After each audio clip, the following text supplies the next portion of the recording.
Chers amis, bienvenue dans Les Vrais Wak. Il faut rouler la France. Et pour rouler, mes amis, bientôt, il vous faudra de l'électricité. Depuis février, les immeubles ont l'obligation de donner accès à une prise de courant dans les parkings. Ça permet l'installation de bornes de recharge électrique pour les voitures. Et la France compte à peu près, on a compté sur nos doigts avec Philippe Bilger, mais à peu près 160 000 parkings de copropriété, dont 18 000 actuellement équipés. Et pour le reste, pour les équiper. Patrick Kick est avec nous, président-directeur général de Watt. Bonsoir, merci d'être avec nous. Et Xavier Fleurant qui est avec nous, directeur général adjoint bailleur de Watt aussi. Merci. Bonsoir. Bonsoir Xavier Fleurant. D'abord, j'imagine que même si ce sont des bornes électriques et on sait ce que c'est toujours intéressant et important de présenter une entreprise.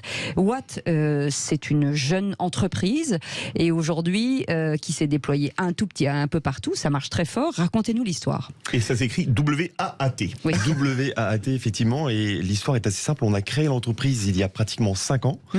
Tout seul, from scratch, avec différents associés. Aujourd'hui, on est plus de 180 personnes.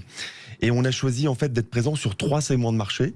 Parce qu'on est parti du postulat qu'un possesseur d'un véhicule électrique va se recharger d'abord à son domicile pour 50% de son temps à peu près, et le reste du temps sur son lieu de travail. C'est la raison pour laquelle en fait on est présent sur le segment du résidentiel, copropriété bailleur avec Xavier, et puis on équipe également les entreprises, donc les immeubles de bureaux, les industries, et on boucle la boucle parce que non seulement on va équiper les entreprises, mais on va équiper également les salariés des entreprises. Et quand on sait qu'un salarié sur 2, en tout cas un Français sur 2, habite en copropriété, eh ben ça nous permet également d'équiper les copropriétés. Je vais juste rebondir, Philippe, David, si vous permettez, pour ceux qui nous écoutent et qui ne connaissent pas encore le système de la recharge, des puissances de recharge, parce que ça c'est aussi important de le dire, la puissance d'une borne, ce qui équivaut forcément au temps de recharge. Et c'est bien aussi de le déployer, ce sujet. Alors effectivement, il faut garder en tête quelques chiffres peut-être. En parking souterrain, on ne peut pas mettre des bornes de plus de 22 kW. Et avec une borne de 22 kW, par exemple, on va recharger 150 km d'autonomie. Les bornes les plus communes que l'on pose, c'est des bornes plutôt de 7 kW. Et on va acquérir 50 km d'autonomie en 1 heure. Ce que font les supermarchés, par exemple. Ils vous laissent une 7 watts et le temps de faire vos courses. Exactement. Et après, on trouve sur la voirie des bornes qui vont jusqu'à 150, 200 kW. Et là, effectivement, on peut recharger une voiture en 20 minutes, une demi-heure, très facilement. Qu'est-ce qui différencie un opérateur de borne d'un installateur de borne ? Comme son nom l'indique, l'installateur, il va se borner à installer sa borne, sans faire de mauvais jeu de mots.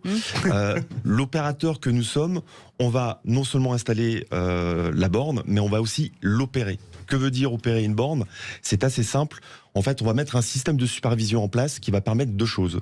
La première, qui va permettre de dépanner la borne à distance. Et ça, c'est bien pratique quand on est copropriétaire, qu'on rentre un samedi soir à 3h du matin et on n'arrive pas à se recharger. C'est toujours ce moment-là. C'est toujours à ce moment-là. Ça sent le vécu, je ne sais pas pourquoi. Donc, on va pouvoir dépanner les bornes à distance d'une part, et surtout, on va pouvoir comptabiliser l'électricité qui est utilisée pour facturer l'utilisateur de la borne.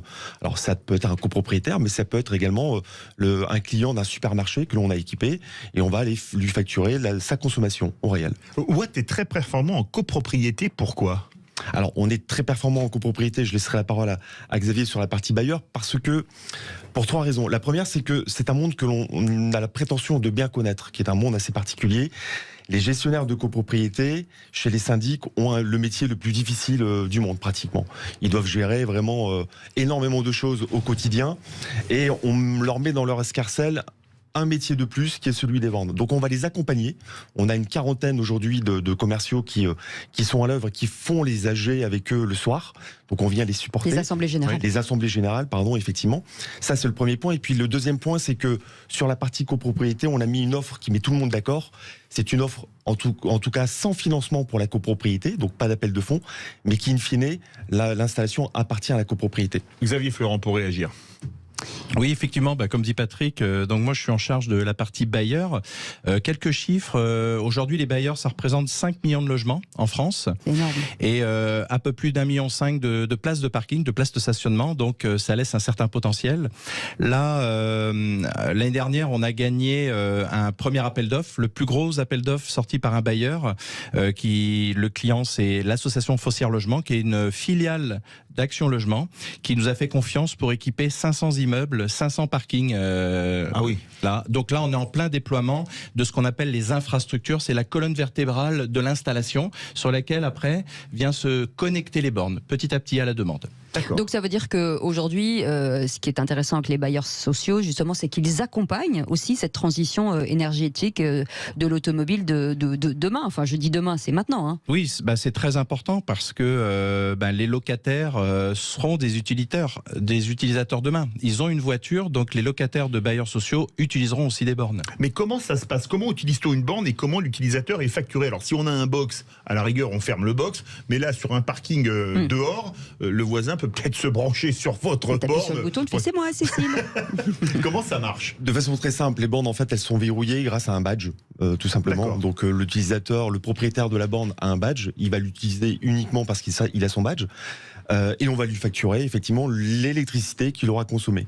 Ensuite, le propriétaire de la borne peut aussi choisir d'ouvrir sa borne au public. Et n'importe qui, vous, moi, on peut aller sur cette borne avec notre application MyWatt ou avec un badge du commerce également la déverrouiller et il sera facturé. Et à ce moment-là, le propriétaire de la borne sera remboursé l'électricité qui aura été consommée. Mais il ne gagne pas d'argent dessus. Est-ce qu'on peut nous acheter par exemple une borne chez vous et se dire ben voilà, non seulement je vais la mettre à disposition et en plus peut-être que ça me paiera moi mon électricité. Est-ce que c'est possible? C'est possible. D'accord. C'est possible. Ouais. Et certains le font effectivement. Aujourd'hui, on a souvent un problème, ce qui est un peu le problème des grandes villes, c'est qu'il faut 40 badges en fait, en fonction de la borne. Et on se dit, mais et pourquoi ces bornes toutes ne sont pas universelles? Est-ce qu'il n'y a pas un badge où on peut s'arrêter n'importe où? Vous allez dîner chez un copain, votre voiture est à plat, et vous mettez dessus. Bah non, il faut passer par le badge de truc de machin. Est-ce qu'on peut pas rendre ces choses universelles? Alors le marché est en train de se consolider sur cette problématique. Et je sais que j'étais un peu en avance, hein, il faut laisser le temps au temps. Vous avez raison de le mentionner. Et en fait, effectivement, il y a une interopérabilité qui est déjà en place et qui est en train de se mettre en place. Un peu comme les banques. Hein. Aujourd'hui, vous avez une carte bleue d'une banque, vous allez retirer de l'argent et ce sont les banques qui font les transactions. Aujourd'hui, ça existe, cette point-là. Et ensuite, il y a aussi des bornes qui commencent à apparaître avec un terminal de carte bleue. Ouais, ça, tout le monde a une carte bleue dans son portefeuille ou dans son sac à main et pourra déverrouiller les bornes. Et qu'est-ce qui différencie Watt de ses concurrents et quelle est la progression de ce secteur d'activité? Parce qu'avec l'électrification massive, ça doit exploser en termes de demande. Alors, il y a plusieurs choses. La première, c'est que, encore une fois, on va adresser des segments de marché qui parlent aux utilisateurs, le domicile et l'entreprise. Ça, c'est le premier point. Et le deuxième point, c'est que on a choisi en fait de ne pas enfermer les utilisateurs de bornes dans un marché captif en verrouillant les bornes techniquement. C'est-à-dire que le choix de notre client sera de travailler avec nous parce qu'il est satisfait de nos services et non pas parce que on l'a verrouillé sur un matériel qui est captif et dont il ne pourra pas se défaire. Aujourd'hui, vous avez déployé combien de bornes? La projection dans les 5 ans, puisque à effet rétroactif et se dire dans 5 ans, c'est quoi? Alors aujourd'hui, on a démarré. On est en attente, hein, parce que le parc borne est encore assez insuffisant aujourd'hui. Hein. Exactement, on a déployé. Il y a un léger manque. Il y a un léger manque. Alors il y a un léger manque aujourd'hui. Heureusement, on n'est pas les seuls opérateurs. Il y a beaucoup effectivement d'acteurs sur le marché qui permettent justement ce déploiement et de permettre aux conducteurs de voitures électriques de pouvoir se recharger un peu partout. Concernant Watt, on a déployé un peu moins de 10 000 bornes. Nos projections sur 5 ans sont énormes puisqu'on souhaite atteindre 80 000 bornes. Ah oui. Et c'est pas une vue d'esprit. Non, au total. Non, d'accord. Non, parce que c'est exponentiel. Et vous voulez maintenant. les épuiser, Philippe David. Le travail, c'est la santé. Mais quand on voit effectivement qu'on est aujourd'hui un peu plus de 180 personnes, que cette année, comme l'année dernière, on embauche 100 personnes, on pourrait embaucher 200, 300 personnes. Il n'y aurait pas suffisamment de personnes pour adresser ce marché qui est exponentiel. Je vais me retourner vers Xavier Oran. Est-ce que finalement, que ce soit les copropriétaires, les bailleurs sociaux, je pense, mais est-ce que les copropriétaires aujourd'hui ont vraiment conscience de l'importance d'installer des bornes? Parce que je vous le dis, hein, chez moi, ça fait 2 ans que je demande d'en faire installer une. On me dit oui, débrouillez-vous. Maintenant, on peut le faire nous-mêmes, mais est-ce que on se rend compte aujourd'hui que c'est vraiment nécessaire? De fait de l'actualité, on est poussé à acheter maintenant des voitures hybrides. Je vois quand je suis rentré chez Watt il y a 1 an, on parlait encore dans les actualités de voitures thermiques. Maintenant, quand vous écoutez les publicités à la télé, c'est de l'hybride, voire maintenant du full élec. Donc, du pleinement électrique. Donc, oui, les gens sont conscients. Et comme vous avez dit, Cécile, tout à l'heure, il y a la zone ZFE qui arrive dans les grandes villes et qui va pousser les gens ou inciter les gens à acheter de l'électrique. Merci en beaucoup. tout cas, c'est une entreprise française, elle s'appelle WAT. Merci beaucoup Patrick Kick d'avoir été avec nous, président directeur général de cette belle entreprise, et Xavier Florent, directeur général adjoint Bayer. On se retrouve avec Philippe David demain à 17h. Demain 17h pour les vrais voix, en pleine forme, frais et dispo. Un vendredi, tranquille. Et vendredi, ce sera très bien, on aura un trio de choc comme en plus, d'habitude. on va se quitter vendredi soir, ça va être génial, c'est le plus beau jour de ma vie. Encore mieux. Et en plus, surtout si le TFC est en finale de la Coupe.